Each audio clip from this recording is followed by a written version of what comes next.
Assalamualaikum. Video ini dipersembahkan oleh mahasiswa UIN 1 Tulung Agung jurusan Tadris IPS. Video ini membahas materi kelas 7 bab 4 tentang kerajaan Hindu-Buddha yang ada di Indonesia. Selamat menyaksikan.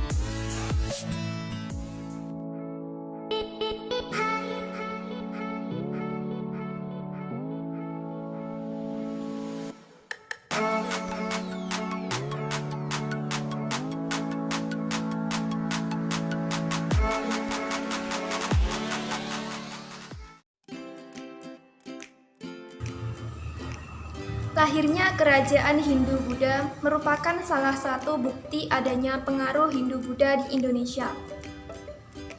Pada masa pemerintahan kerajaan-kerajaan ini, tradisi agama dan kebudayaan Hindu-Buddha di Indonesia berkembang dengan pesat. Kapankah kerajaan-kerajaan ini berdiri? Dan kebudayaan apa saja yang telah dihasilkan dari kerajaan tersebut?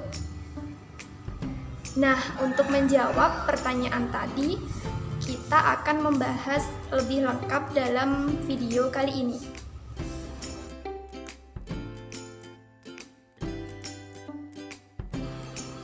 Pembahasan yang pertama tentang Kerajaan Kutai.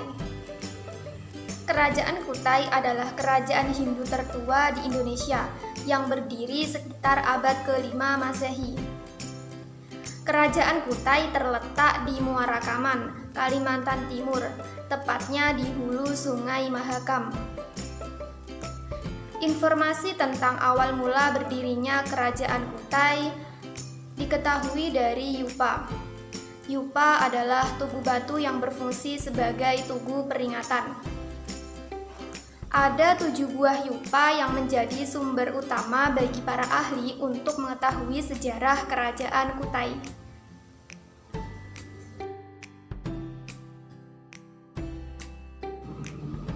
Yupa adalah tugu batu yang berfungsi sebagai tugu peringatan.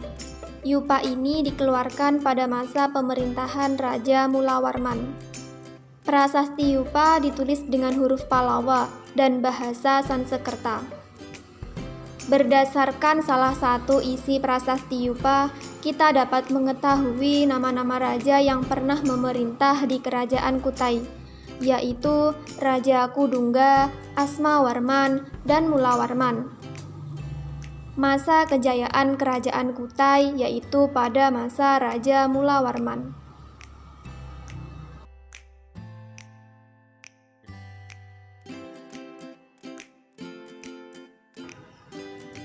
Satu di antara yupa dari Kerajaan Kutai menjelaskan bahwa Raja Mulawarman telah memberikan sedekah 20.000 ekor sapi kepada para Brahmana. Hal ini menjelaskan bahwa kegiatan ekonomi masyarakat Kutai pada waktu itu adalah usaha peternakan. Di samping itu, masyarakat Kutai juga melakukan usaha atau kegiatan pertanian. Masyarakat Kutai juga melakukan perdagangan. Diperkirakan sudah terjadi jalur perdagangan internasional dari India melewati Selat Makassar, terus ke Filipina dan sampai di Cina. Dalam pelayarannya, dimungkinkan para pedagang tersebut singgah terlebih dahulu di Kutai. Kerajaan Tarumanegara. Kerajaan Tarumanegara merupakan kerajaan Hindu tertua di Pulau Jawa yang berdiri di Bogor, Jawa Barat. Cerita kerajaan ini ditulis oleh seorang musafir Cina yang bernama Fashion. Ia menuliskan bahwa di kerajaan ini tidak banyak yang beragama Buddha, tetapi lebih banyak kaum Brahmana. Bukti peninggalan kerajaan ini diperoleh dari berbagai prasasti yang ditemukan di Jawa Barat. Prasasti adalah piagam atau dokumen yang ditulis pada bahan keras dan tahan lama. Prasasti ditulis dalam bahasa Sanskerta dan huruf Pallava. Prasasti yang ditemukan di Sungai Ciunten, Bogor, dinamakan dengan Prasasti Ciaruteun. Prasasti ini mengisahkan tentang Raja Tarumanegara yang terkenal dengan gagah dan berani, yaitu Raja Purnawarman. Pembahasan yang ketiga tentang Kerajaan Sriwijaya. Kerajaan Sriwijaya adalah kerajaan bercorak Buddha yang berdiri sekitar abad ke-7 Masehi. Kerajaan ini mampu mengembangkan diri sebagai negara maritim dan menguasai lalu lintas, pelayaran, dan perdagangan dari Selat Malaka, Selat Sunda, hingga Laut Jawa.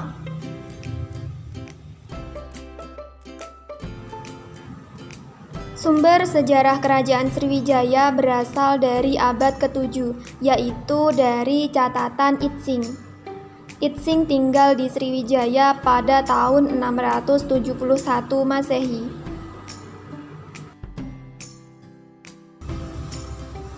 Sriwijaya mencapai puncak kejayaan pada masa pemerintahan Raja Balaputradewa.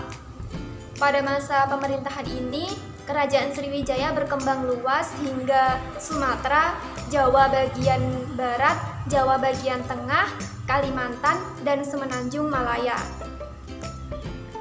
Namun, pada abad ke-11, kekuasaan Kerajaan Sriwijaya mundur. Salah satu kemunduran dari Kerajaan Sriwijaya adalah penyerbuan besar-besaran ke wilayah Sriwijaya yang dilakukan oleh Raja Rajendra Chola dari Cholamandala, India. Pembahasan keempat tentang Kerajaan Mataram kuno. Kerajaan Mataram kuno berdiri pada pertengahan abad ke-8 Masehi.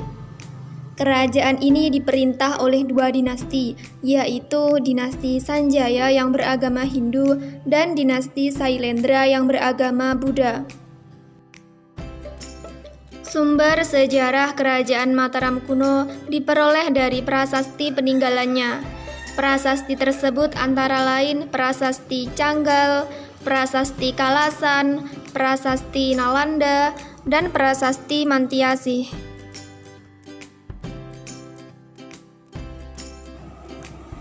Dalam bidang kebudayaan, Mataram kuno banyak menghasilkan karya berupa candi dan stupa.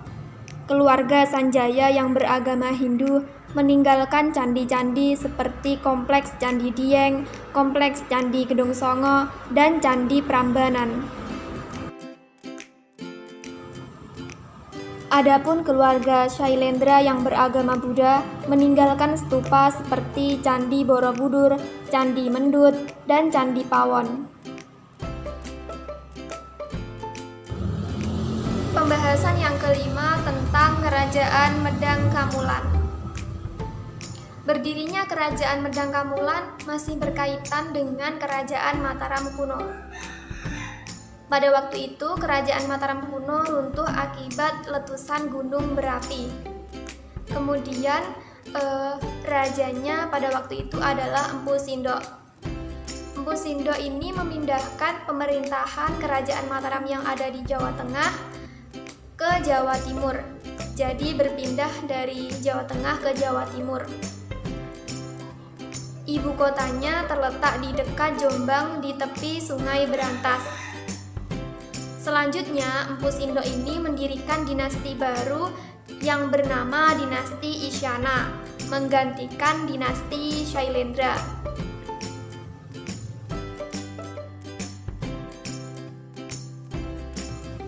Pembahasan yang keenam tentang Kerajaan Kediri. Munculnya Kerajaan Kediri berawal dari pembagian kerajaan oleh Raja Airlangga menjadi Kerajaan Jenggala dan Kerajaan Panjalu. Kedua kerajaan ini dibatasi oleh Kali Berantas. Tujuan Airlangga membagi kerajaan adalah untuk mencegah perpecahan antara kedua putranya. Akan tetapi upaya tersebut mengalami kegagalan. Setelah Airlangga wafat pada tahun 1049 Masehi, terjadilah peperangan antara Raja Jenggala dan Raja Panjalu. Perang ini berakhir dengan kekalahan Kerajaan Jenggala. Kerajaan kembali dipersatukan di bawah kekuasaan Kerajaan Panjalu atau Kediri.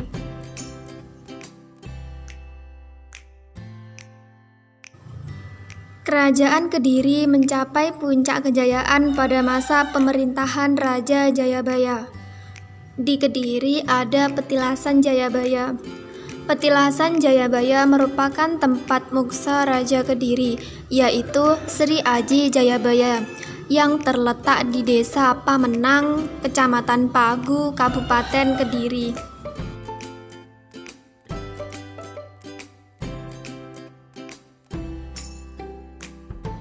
Pembahasan yang ke-7, Kerajaan Singosari. Kerajaan Singosari adalah kerajaan yang terletak di Jawa Timur, yang didirikan oleh Ken Arok pada tahun 1222 Masehi. Pada saat Ken Arok menguasai Tumapel, di Kerajaan Kediri terjadi perselisihan antara Raja Kertajaya dengan para Brahmana. Para Brahmana ini melarikan diri ke Tumapel. Mereka meminta perlindungan dari Ken Arok. Atas dukungan para Brahmana, Ken Arok melakukan serangan ke Kerajaan Kediri. Perang melawan Kediri meletus di Desa Ganter dan Kediri berhasil dikalahkan. Setelah Kediri dikalahkan oleh Ken Arok mendirikan kerajaan yang bernama Singosari.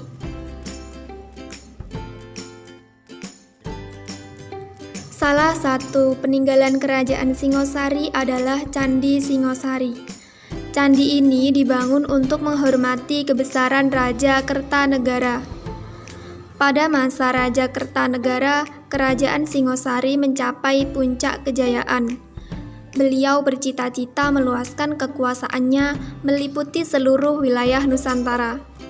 Raja Kertanegara berhasil memperluas kekuasaan ke beberapa daerah, di antaranya Bali, Kalimantan Barat Daya, Maluku, Sunda, dan Pahang.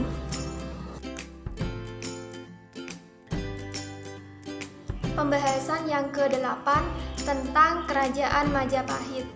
Kerajaan Majapahit merupakan kerajaan di Jawa Timur yang berdiri sekitar tahun 1293 Masehi. Kerajaan Majapahit dianggap sebagai kerajaan Hindu-Buddha yang terbesar dalam sejarah Indonesia. Munculnya kerajaan Majapahit erat hubungannya dengan keruntuhan kerajaan Singosari. Ketika kerajaan Singosari diserang oleh Jayakatwang, Raden Wijaya yang merupakan menantu Kertanegara berhasil meloloskan diri. Ia kemudian mendapat pertolongan dari Bupati Sumenep yang bernama Arya Wiraraja. Berkat pertolongannya, Raden Wijaya mendapat pengampunan dari Jayakatwang dan diberi tanah di hutan Tarik dekat Mojokerto. Daerah tersebut kemudian diberi nama Majapahit.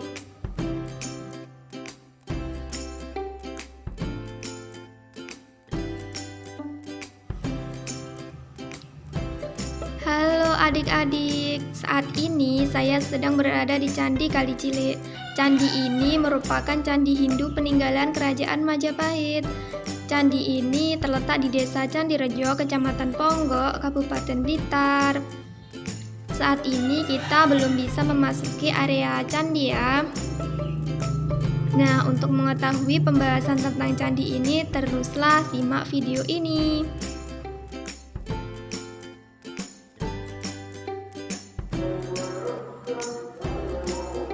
Nah, penyusun utama dari bangunan candi ini terbuat dari bata merah. Dan bangunan candi ini memiliki denah bujur sangkar dengan ukuran 6,8 meter dikali 6,8 meter. Bangunan candi ini memiliki tinggi mencapai 8,3 meter. Selain batu bata merah, bangunan candi ini juga disusun dari batuan andesit untuk memperkuat ambang pintu dan relung-relung candi. Pintu candi menghadap ke arah barat dan di atasnya terdapat hiasan berupa kala. Pada sisi utara, timur, dan selatan terdapat relung-relung yang juga berhiaskan kala pada bagian atasnya. Hiasan kala ini unik karena diapit oleh naga yang membentuk motif tengkorak. Tanduk di kepalanya membuat runcing, mata kala melotot. Setelah kalian selesai menyaksikan video ini, jangan lupa untuk melakukan evaluasi ya.